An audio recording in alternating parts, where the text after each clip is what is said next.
What's up and welcome back. I'm John Stark from ActTheMovieGuy.com, your favorite blind film critic, and today we're going to talk about The Wrong Paris.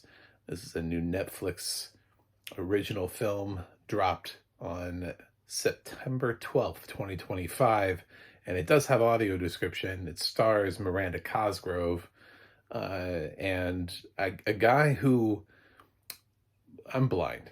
So I go based off of voices. This is Matthew McConaughey. This kid needs to get checked for Matthew McConaughey DNA because I had a completely different, wonderful experience where I just imagined Miranda Cosgrove and Matthew McConaughey the whole movie. He sounds freakishly close to to McConaughey in this, and it's I refuse to believe that it wasn't Matthew McConaughey. We've also got a couple of other notable talent like Yvonne Orji and Frances Fisher who are in this that are completely wasted. Just totally wasted. Frances Fisher cashed a paycheck and went home, and good for her. So, what is this movie about? I got to be honest, and I called it like as it was happening, and I knew nothing about this movie. A lot of times, basically, I'm a film critic and I just watch shit. It just comes to me and I just watch it and I put it out there to the universe. I didn't read the little plot line. I didn't know who was in this. I didn't see a trailer.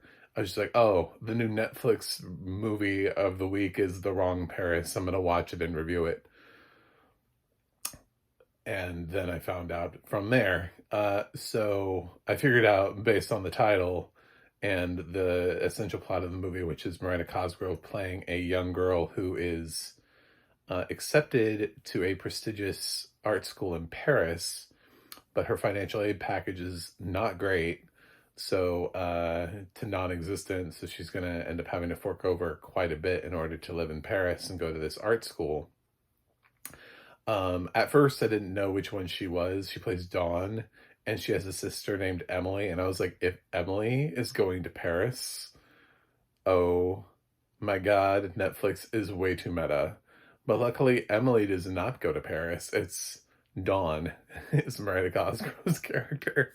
But it is kind of, it feels very sort of like wink, wink, nudge, nudge to have Emily as like a sister to Dawn in that sequence. So, Dawn is, her parents died when she was a kid and in a car accident, and she still has some money left over from like I'm guessing like life insurance policy. But so it's enough to get her through the first year, but not like the whole thing. So she's missing some money, and her friend comes up with an idea that what she needs to do is to get on a reality show, and then she can, because they have an appearance fee, and if she can just get the appearance fee, and then there's a reality show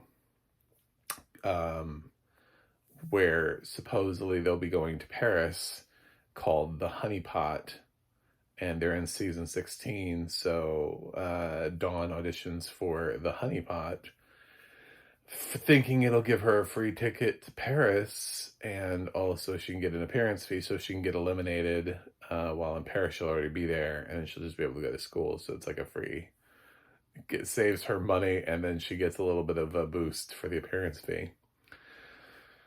So even though she doesn't really want to be on the show, she submits for it anyway. They choose her, and then they fly her to Paris with a group of girls, except for it's the wrong Paris. So I knew exactly where we were going. It's Paris, Texas. Duh. Which she already lives in Texas, which is actually one of the more funnier jokes, because she's like, I live 60 miles from here. you know.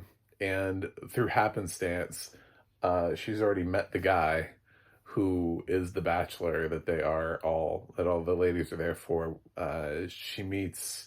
He ends up at a bar that she visits on a regular basis. There's like an ex-boyfriend there that's harassing her, and she punches and knocks him out, and he gets to watch that. So it's one of those scenes where it feels like a chance encounter that is going to be more than a chance encounter. But it is funny how they end up working that into the plot, that Because you know, when Dawn gets off the plane, she yells at people. She's like, "Were we just up there circling for 8 hours?" Like, yeah, basically, I think if that's what you were doing. Um, she and the other girls all vie for his attention. He's a pretty laid back guy. He owns a big ranch and seemingly wealthy. It was his grandparents' ranch, and he's just been trying to keep it up this whole time. And he likes getting his hands dirty and working on the horses with the hay. And one of the challenges the girls have to do is to shovel manure, which is funny to see. Think of a bunch of, you know, bachelorette types out there shoveling manure to try to impress a guy to prove that they can do daily chores. Of course, this stuff doesn't bother Dawn because she's from this area, but there are some other girls who are in it to win it too. So it kind of focuses a little bit on Dawn. There's a sort of a mean girlish front runner also that gets a little bit of screen time. And Dawn's roommate Jasmine is seen as being one of the nicer girls that Dawn is able to get along with pretty easily. There's a Cinderella that is really kind of airheady and she was funny. Her elimination is kind of funny when it's very overdramatic and people are crying and this is perfect for reality show. If you watch these kind of reality shows, you'll get some humor out of it. I'm not going to say this was a complete waste of time. It's just a kind of a film of little consequence, but it's also, I think it'll entertain you enough. I think it's very predictable where it goes. I think everything that happens in this movie is, you could write this movie yourself. You could stop the movie halfway and figure out, well, how this movie's going to end this way, and you'd be right. So I have that faith in you. Cosgrove is fine here. I think the last thing I saw her in was the Brooke Shields movie, Mother of the Bride. I think that was the last movie she did. At least that I saw her in. I don't know what she's up to. I don't spend that much attention devoted to the career of Miranda Cosgrove. And that was also a Netflix movie, so I think she's a little bit like some other actors who are being propped up by Netflix and their Netflix original movies. I don't know. I mean, Hallmark has people that they prop up, so why doesn't Netflix? Like, Netflix has Sophia Carson, who just keeps making movies for Netflix. I guess Miranda Cosgrove is going to do that. So the audio description here is I liked it. I mean, it does exactly what it needs to do. This is a rom-com, and obviously they know that the people who are coming here, they're not coming here because they're like, oh my god, Miranda Cosgrove is so hot. They're coming here because the guy's hot.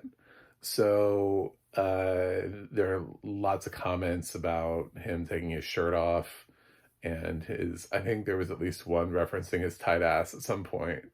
And it reminded me a lot of some of the comments that were made last year in Lonely Planet with Liam Hemsworth and Laura Dern. Is it Dern? It was Dern, right? Not Lenny. Dern. We're gonna go with Dern. That film too had what I would call slightly horny audio description, and this one has it too, where it just kind of focuses in on the guy and makes sure to use him as eye candy, which is the right way to go about it for this movie. It's fluff, and I mean, he takes off his shirt more times than he really needs to. So, I mean, like, that wouldn't necessarily make sense, but and it's a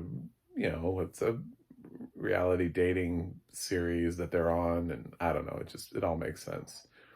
So I'm gonna be not angry at this movie, and I kind of had fun with it. It's also kind of a waste of time, but it's kind of a good waste of time. Like, it's fine. So I think people who go into The Wrong Paris know what they're going into. And based on what it sets out to do and the promise that it makes, it achieves it. It's just not, this is not a classic rom-com. This is not going to go down as being one of the most remembered films. It's very simple. It's very predictable. All of that happens, but two things can be true. It can be that and also be a nice diversion and just entertaining. And I think it pulls both off. It manages to be light and fluffy while also managing to keep your attention, and the audio description was solid. So I'm gonna scoot this one to the other side of the fresh score on the tomato meter. It's not gonna go very high because honestly, I think like in 5 years, I'm gonna be like, what the is The Wrong Paris? Like, what is this movie? Yeah, that's kind of the problem with a lot of Netflix originals is you think about them like years later and you're like, what, did I see that? Anyway, so, but we're gonna go 6.2 out of 10 fresh on the tomato meter, and that's where I'm going with The Wrong Paris. So, that's it. It made it. Congratulations. Um, thanks for watching, thanks for subscribing, and I'll see you guys on the other side.